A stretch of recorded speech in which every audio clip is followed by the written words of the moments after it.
each one is different. There are local reasons for this always, so you can't generalize completely. But there are populism power in Italy and Hungary, in Slovakia, in the Netherlands, and the populist parties in practically every country in Europe are growing. In Germany, for example, the AfD, which everybody treats as pseudo Nazis and probably are not, um, doubled their vote in this election, doubled their vote from the last election. So that's a pretty amazing thing. Um, so, yeah, it's global. I think our elites were worse. Our elites were the worst. I mean, I don't know where we picked these people. They were just weird. All that transgender stuff is much more. That's an Anglo-Saxon, English-speaking country thing, and we were the worst. And the farther you get from that, the thinner it is in the water. I don't think the French worry about that very much. I don't think the Italians worry about that very much, or the I, Germans. I do recall a phrase, "Vive la différence." Uh, But what but difference? How many differences? yeah. Um, so let's turn to sort of the next question that on the list, sort of why such radicals? And I'll give you my answer to that one, at least on Trump. It's the phrase from that Lincoln used about Grant. He fights. Um, so is that really i- in is that true also of other populist movements around the world? Is that a characteristic that the populists like? Well, I think yes. I mean that posture is definitely. You look at Bolsonaro, you look at the I forget what the guy's name was in the Philippines who said he was going around shooting drug peddlers or something. Yes, tough guy is the image, but I do think there's a difference. I do think there's a difference. I think it's a generic reason for these populists, which has to do with other, right? I mean, like we're talking about the German elections. It's tweedledee, tweedledum. You vote for a supposed conservative, they say the same things as a supposed socialist, and in fact, they end up in coalition together. So no matter who you vote for, it's the same thing. And these people are very weird, very eccentric. I always say you could, you could probably You write mean up the populist leaders are very popular weird, leaders. You could like Millet? Right. You could probably do a theory of populism just looking at the hairdos of these people, right? You could tell who they are, and that seems like personal eccentricity, but in fact, it's a political posture. And the weird way of talking is the same. It's saying I'm not them. So I think the public was desperate for other. In general, Trump is a different matter. I think Trump. I am deeply reconsidering him. I have to say, it's kind of a humorous thing. I get a lot of credit for being prescient and whatnot about Trump. Um, I I completely underestimated him. And I'm not talking morally good or bad, just capability wise and scope of action wise. And um and I think, I mean, I began to think he was a different person from what I had thought when during the assassination attempt. I can tell you, I have been, I come from Cuba. I've been in a lot of places where bullets start flying, and everybody hit the ground and makes like a pancake. And the idea of standing up, putting on your shoes, and saying "fight," it takes a kind of a different kind of person to do that. And then you look at the kind of just march through the institutions, the galloping through the institutions that they're doing today, and the blizzard of executive orders, the fact that he has very carefully thought out who he wants around him this time. It's a very eccentric team of people, all of whom, or many of whom, have been victims of the old regime. So now you have the victims in charge of the regime.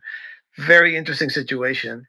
Where it's all going to go, I mean, that's who knows, right? But I think he is not to be underestimated. I think I would call this a revolution. I would, but in some ways, I almost feel like he's flailing. He's fighting in so many ways. I think I can count five general ways. Like he's fighting, first of all, on a personal level. Like, anybody who he thinks, went after him and Trump won, he's going to go after and Trump too personally, taking away security details and so on. Um, then he's fighting on the sort of culture war stuff, the DEI, transgender stuff. He's fighting in foreign policy. I think the theme there is he's impatient to see the wars end. He that and which is probably it comes from a good place. Although the people supporting Ukraine resent it. He's his signature issues on tariffs and the border are a fight. Um, and and then finally, there's this battle that he's fighting with Musk against the bureaucracy of just finding any excuse to fire people or make them uncomfortable. Um, so can he sort of fight on five fronts at once? With two fists and 2 feet and headbutting and all that, or what's Yeah, going to happen? I don't think he's flailing yet. I think he may. I'm not sure in foreign affairs. Honestly, that I sense a bit of flailing in foreign affairs, but and the rest of it, no. And honestly, I think the the strategic core of what's happening and whether he is going to. I mean, ultimately, he's going to be judged as to whether the economy booms or not. Everybody expects the economy to boom. If it doesn't, he's in trouble. But in terms of the changes he's trying to impose right now, it's going to be reshaping the administrative state.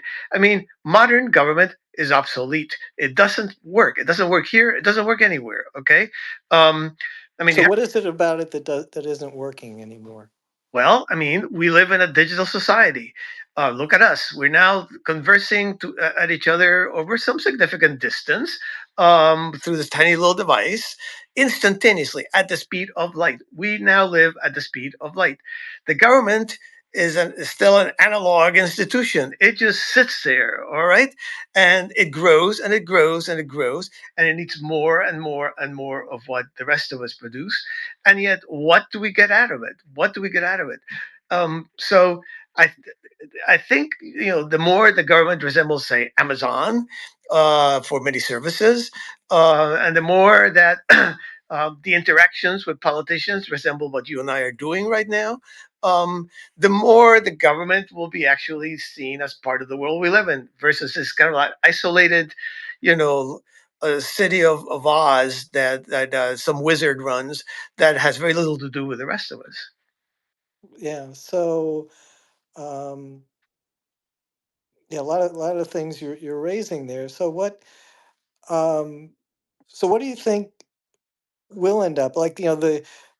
There of these five fights, there's one that I think traditional conservatives kind of like, which is the fight to take control of the bureaucracy. I mean, the conservative view is, these unelected bureaucrats are not in the Constitution. This is a product of the progressive era to create these independent agencies ruled by expertise. Um, and the view from the inside is that it's impossible to do without it. It's again this metaphor, of the airplane with the pilots tied up. What what's the equilibrium? What will that Well, that's settle down as I, going forward? first of all, the United States is not an airplane, and the government is not the pilot. Okay, so that is the metaphor that people who have a very mixed up idea of the relationship of the state to the civil society of the United States, surprisingly living as we do on the outskirts of Washington, right? Look, I worked in the government. I thought we did some good work. I had a friend, very cynical human, who said of the CIA, "You know who we are, what we are." And I said, "What?" She said, "Middle class welfare." I mean, there were at that time. This is a long time ago. At that time, tens of thousands of finished intelligence pieces were being put out. Okay, who's going to read another president? We were reading them each other. We were working for each other.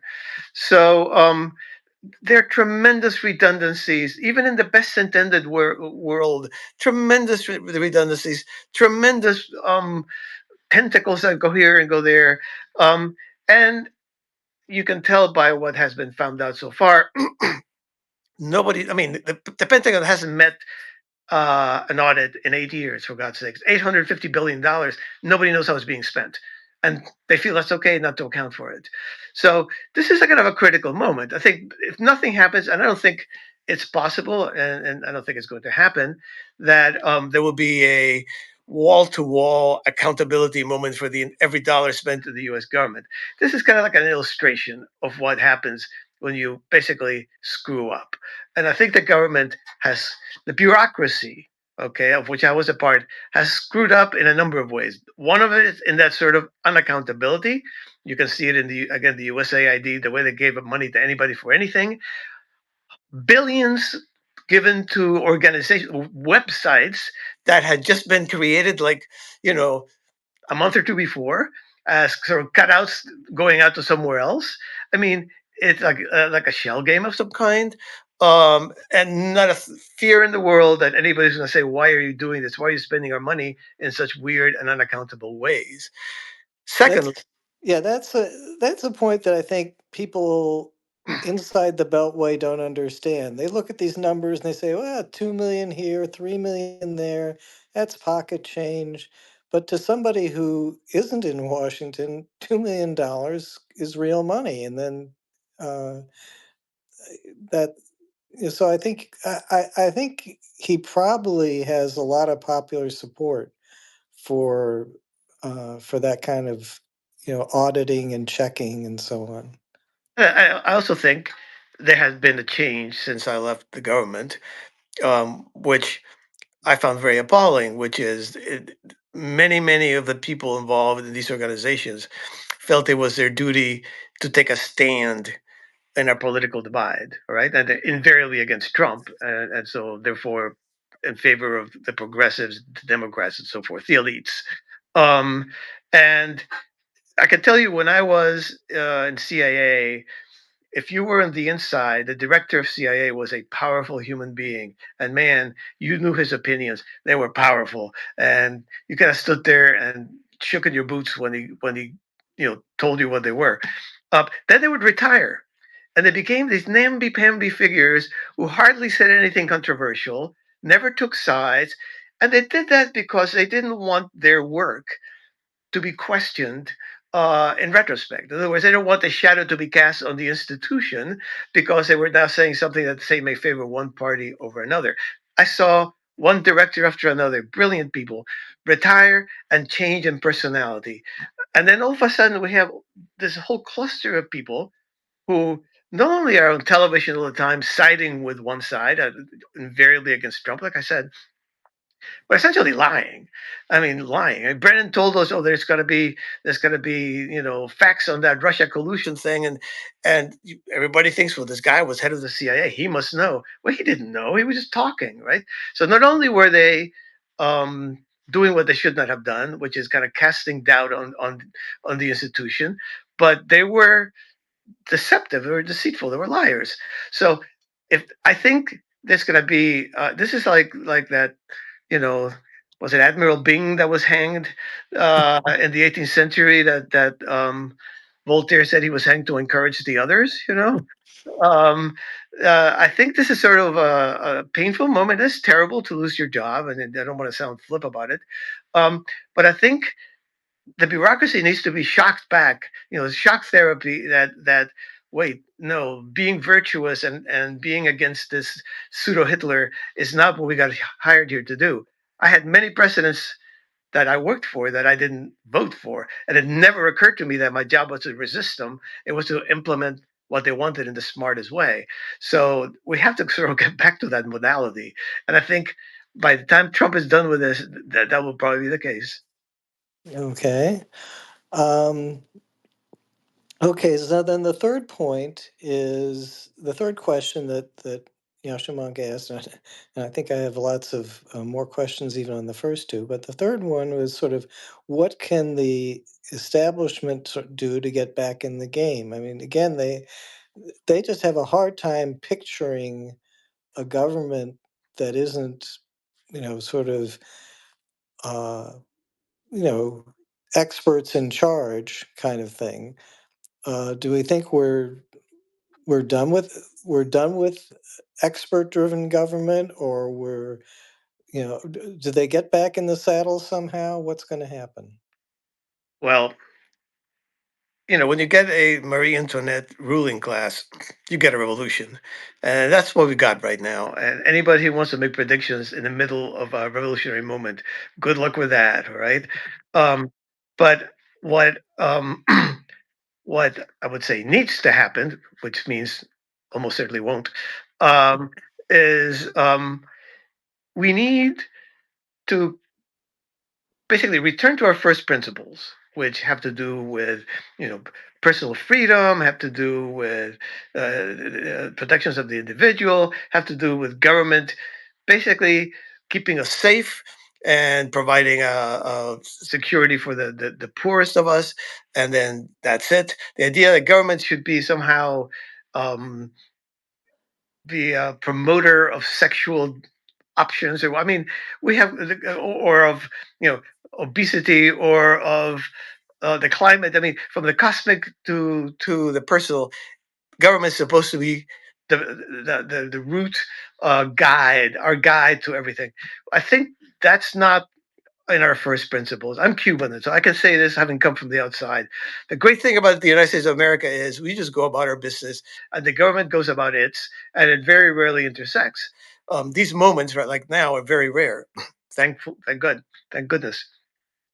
So I think we need to take the fact that that bureaucracy is not organized towards the 21st century. It's organized towards the 20th century. I think we need to take the fact that we now have AI, which, by the way, if you do look at what some people are saying, this young man that I was telling you about, Echo, who blogs about what DOGE is doing, it has created, AI has given the precedent, in the person of Elon Musk, this amazing visibility into this monstrous Leviathan government. They can actually horizontally look at every little cutout and rabbit hole where they're hiding money for weird causes or personal friends or whatever.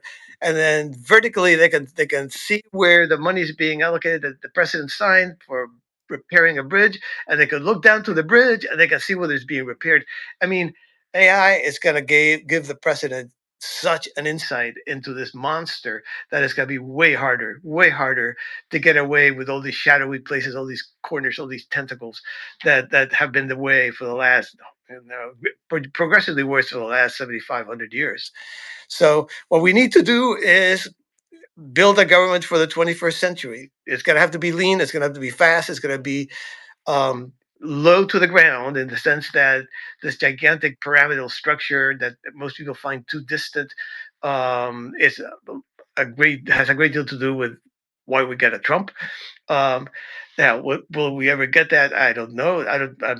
I have no idea whether that's in the mind of Elon Musk or Donald Trump as they're going through their, Sherman's march through the bureaucracy.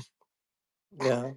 And I don't think it's in the mind of the sort of establishment Republicans and Democrats who long to get back into power. Yeah, that crowd is gone. I think that crowd is gone. Um, it's there comes a point where you realize, okay, this thing has already moved many steps too far. It would take, I suppose, there's always the possibility of a gigantic screw up. The only thing they can hope for is a gigantic screw up by Trump, and Trump being Trump, it's not an impossibility. But I think in terms of the balance of forces right now, the configuration of political forces in the United States of America right now, um, the idea that the old regime already did its thing, and we got Biden. Okay, that was the counter revolution to Trump, and it was Biden. So that's over with, and nobody wants it back. So whoever comes from the other side is going to have to detach themselves from that model and come up with something entirely different. Yeah, the um, again, my my mind's coming up with lots of things, but they, um,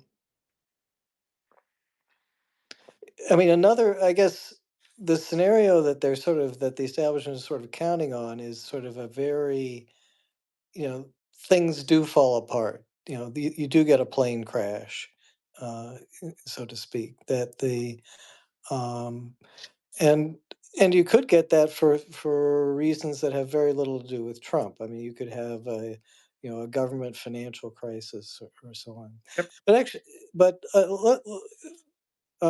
if you don't mind, can we switch gears to talk a little about Europe? Oh yeah. And My favorite continent. yeah, so what, described the elite as sort of, you know, being at its worst or its weirdest in the United States. But it seems to me that the elite is in some ways at its weakest in some European countries. I would say Germany, they're really kind of holding on barely. Um, they're, you know, even people in the center are writing that, you know, this is kind of the last chance for the center to govern before the alternative for Deutschland wins another election. And in France, the party of the right seems poised to move ahead. And in England, you had this odd thing where the the left party did terribly in terms of votes, but did great in terms of a landslide on the first past the post system. So all these places, the elites seem very weak there, at least as weak as in the United States. Would you agree? No, I don't think so. They're very weak, but the structure of those countries is very different from ours. Um, Change comes painfully hard in Europe, painfully hard. It's a very class-oriented society. Elites are not looked down upon but admired. You know, if you go to the Grande École in France, you are somebody. Okay, you're somebody, and you almost certainly will be somebody, and you brag about it. You don't hide it. Like here in the United States, if you are a billionaire, you wear scruffy clothes and talk, you know, with a southern accent, just so people think you're an ordinary guy. You know, And JD Vance doesn't trumpet his Yale degree credentials. exactly. He's a hillbilly. Um, so Meemaw. right, BMO, right? Um, so I think structurally the elites just cling. They just cling. They're very weak, massively weak. I do not see Alternative for Deutschland ever winning an election in Germany. If you look at the votes, they're almost entirely clustered on Eastern Germany, which has its own history and pathology. Um, I do not see Farage ever winning in Britain. Um, Le Pen Do you has see Badenoch or the Tories ever winning, or is this going to be a perpetual divide the right, let the left win situation? Good question. That's a really good question. I don't know. I don't know, but that is since the populists seem usually to come from the right. Not always. I mean, in Greece, way back when they came from the left, but usually they come from the right. They do divide the right votes so that the left wins. I mean, that's. But I mean, then you have what they call, you know, I think that the English translation is a firewall around the populists, you know, because they're also supposed to be far right. I mean, if you look at the newspapers in Europe, they're all invariably described as hard right or far right, you know, and some of them are about as far right as, you know, like Mitt Romney or somebody, you know, but they are in that spectrum. I guess they seem very weird, and I think maybe you put this what the French call the cordon sanitaire, this firewall, um, around them, and so they cannot be. You can't go into coalition with them. They cannot be allowed into government. There's a conspiracy in France when they had the legislative elections. Everybody knew that Le Pen's party, that she's you know the populace there, was going to get the majority of the vote, and everybody else arranged. They basically switched chairs so that the legislature, same thing as in Britain, she got the most votes, but she got only second or third, I think. I think second, maybe, number of seats in parliament, and everybody in parliament ganged up so that she would never be able to be part of the government. So there's a sense that it's almost immoral to be that part of that populist right. I don't see that changing anytime soon.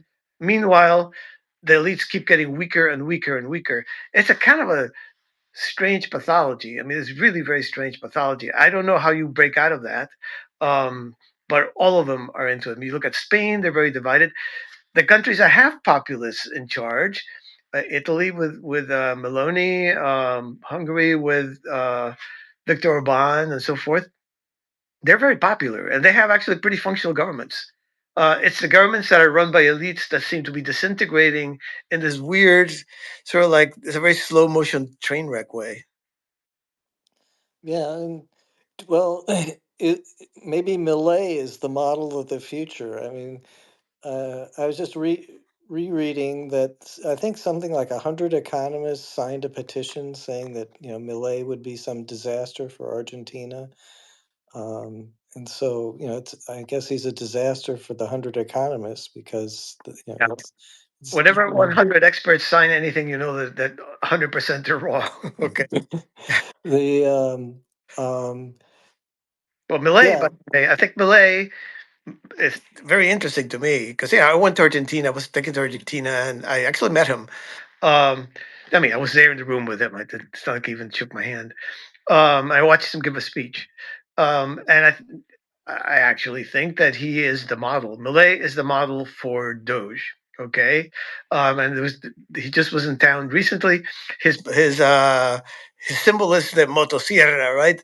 The chainsaw, and he gave Elon Musk, their buddies, of course, this nice, gigantic, shiny chainsaw that Elon Musk was running around like a crazy man, swinging. Uh, he is. I don't think they had a program for what to do, and they watched Millet, and they said, "This is how we get a hold of the administrative state, right? This is how we do it." I think he is the ideological father of Trumpism or Dogeism. Huh. Well, that would make me more optimistic because I actually wrote in Millet when I Yes, cast my worthless presidential vote in Maryland. Uh, I mean but I have several libertarian friends who just went gaga over Millet, and I was always sad to tell them, this is Argentina. Things never end well there, but he's already done way better than I thought he would in the sense that matters, which is not economically necessarily, but politically. He's still amazingly popular. yeah, yeah. In spite of all the people that the employees fired, agencies shut down, and so on. So yeah, you can imagine, maybe Doge turns out that way. I mean, I've pointed out that, sort of, if you went back over the last, 20, 30 years, the capital of the empire grew fat, and the people who were nervous and lost jobs were out in the out in the country at large. And now maybe it's we're experiencing some of the reverse. And if that's true, the country at large is probably not shedding a whole lot of tears right now for the nervousness of the people inside the beltway. Yeah, housing prices going down. That's what I hear. There's Yeah. lots of homes for sale, and I mean, I like I say, I don't want to be flip about this. Some people are probably undergoing some hardship now, and it's happened very suddenly. But I mean, the number of empty buildings downtown uh, under Biden was just it was like a ghost town. Washington D.C. was like a ghost town. There was nobody there. So I mean, maybe That's the work from home phenomenon. It's not that he let people go. well, no, right. It was empty because they weren't showing up for work. They were theoretically working from home. Okay, um, and okay, that just is a bad look. That's just a bad look. I think if you work for the United States of America, you should go put in your 8 hours of work and um, not stay babysitting for lunch or whatever. So I mean, there were a lot. I think the last 4 years, whatever was wrong with the bureaucracy, and there were many, many things, was like a gigantic propellant for all those pathologies. And uh, it, part of the reason that Trump can do what he's doing, and nobody thinks that this is heartless or insane or absurd, is because of that. Everybody's seeing where the money was going. Number one, everybody's seeing how the workforce was behaving. Number two, um, uh, and as you say, these are people who are, you know, uh, bussing tables and driving taxis or whatnot. Um, they're not going to be very sympathetic for somebody making $200,000 or whatever uh, for something that probably don't even know. The Department of Education. What the heck is that about? Yeah. The so so you would think this is a genuine revolutionary moment. Yep. Um, maybe a reaction will set in at some point, but you think it's really sort of, but through, we're not going to sort of restore 20th century politics, 20th century government, and so on.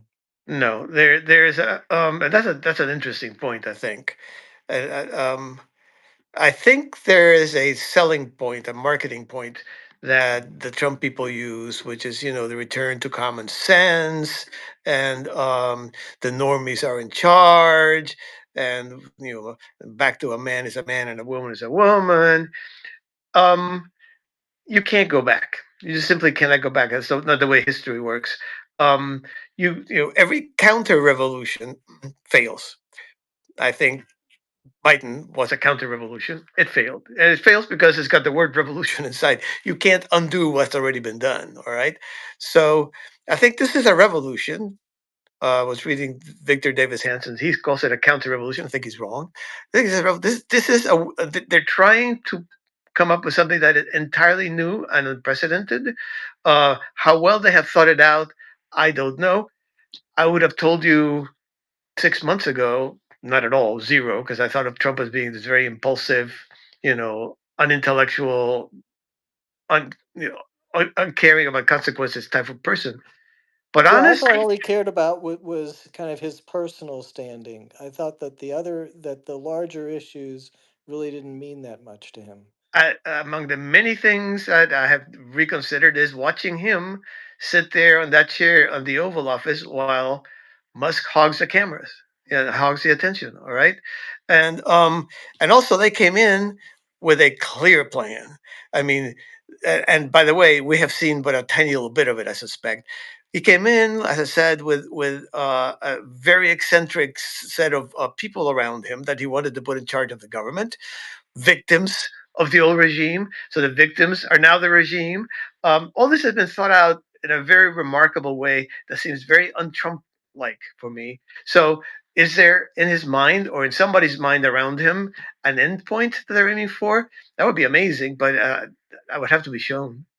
So, yeah, I think um, yeah, there's Alana Newhouse wrote this thing about brokenism, that there's some people who want to just tweak institutions around the edges, and there's some people who come in and say that look, it's just broken and we have to you know make wholesale changes. And the one common thing you can see among the Trump appointees is how they just all seem to be brokenness. Very few come from let's just make a little bit of change. Yeah. uh, but is this a case of the revolt of the public now coming in, you know, coming inside, and now they don't quite know what to do? Or do you They think they know more than just what they're against? I well, let's put it this way. I think they got a long ways to go before they run out of against. All right. Mhm. I think they number one. I I have to say, not all of them, but I am amazed at the intellectual level of a lot of these people. All right, when you listen to them talk, way way superior to Trump one government.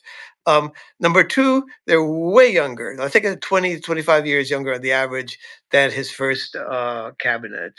Um, they are, yeah, in a sense, they are the revolt of the public. Um, I mean, it's a kind of a strange somersault where you are the revolt in charge. But I mean, you can make a good case that that's what we're seeing, right? That's what a revolution is. Um, and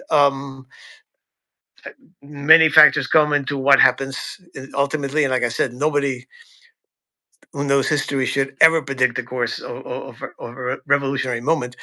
But even so far as to what is inside their heads, whether they have an endpoint, a utopia they're aiming for, say, um, I'm not willing to say that there isn't one. I would have said 6 months ago that's a crazy idea, but it may be that they think they know where they're headed for, whether they're actually doing it or not. Yeah. Um, so do you think that Musk is going to last? Because I, I I just picture, sort of the um, unstoppable force against the immovable object kind of situation that he can't move the government as fast as he wants to, okay, right? I mean, he's used to moving fast. Yeah, when a meteor hits the atmosphere, no matter how huge it is, it starts to disintegrate because it's moving so fast, right? And that's sort of the metaphor for Musk. I mean, I'm going to make a prediction, which I never do. I'll probably be wrong, but 6 months I give him. Yeah. Okay. All right. Is there anything else we should be talking about, or any other points that you would have made in a discussion of the current vibe, what people, what Tyler Cowen mildly calls a vibe shift, and what you call a revolutionary moment? Yeah, I mean, the only thing I would say is that um, it's nobody predicted this. Nobody. This is not what anybody thought was in the cards. Um, so if you are like me, an analyst of events, I mean, I again, forgive me, anyone who's been fired, abused, yelled at. But this is a fun moment for me, right? Because trying to figure things out, that's crazy, crazy hard. So all I have to say is, the ball is in mid-flight. Nobody knows where it's going to land.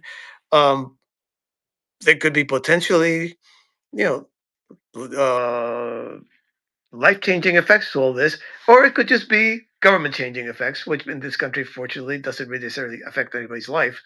Um, so I don't know. I don't know.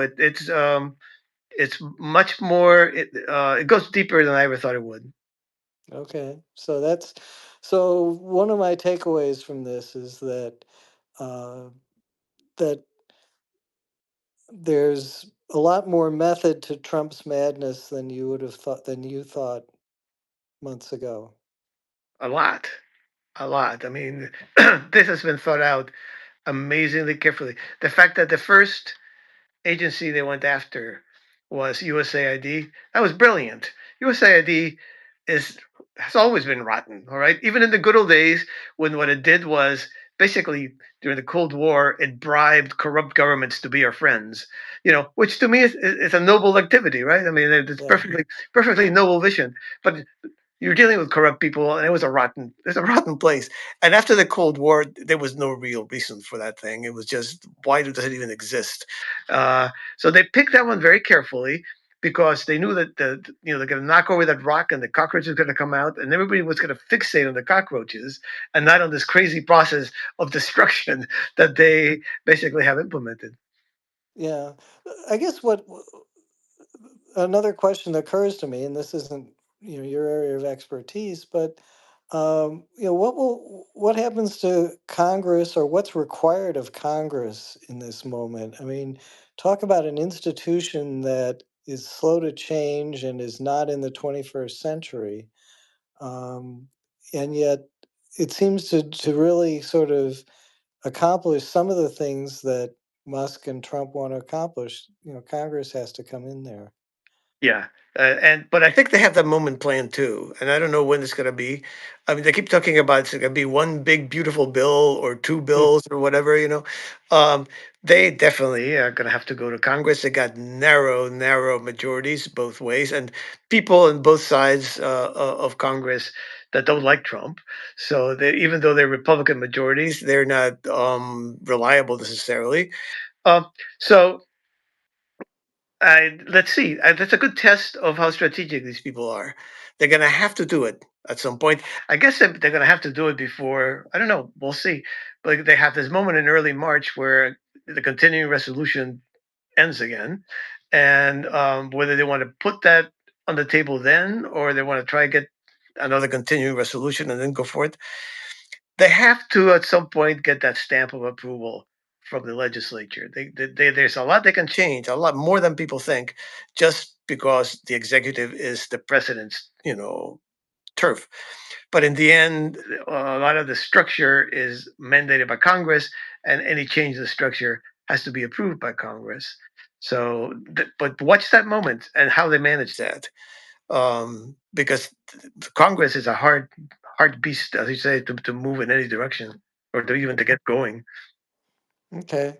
All right. Well, I think I'll just end it there. And Right? thank you very much. I think it was a great discussion. A lot of people seem to enjoy it. And we'll have to do it again sometime. Yeah, absolutely. Anytime. Take care. Okay. Goodbye, Martin. Bye bye.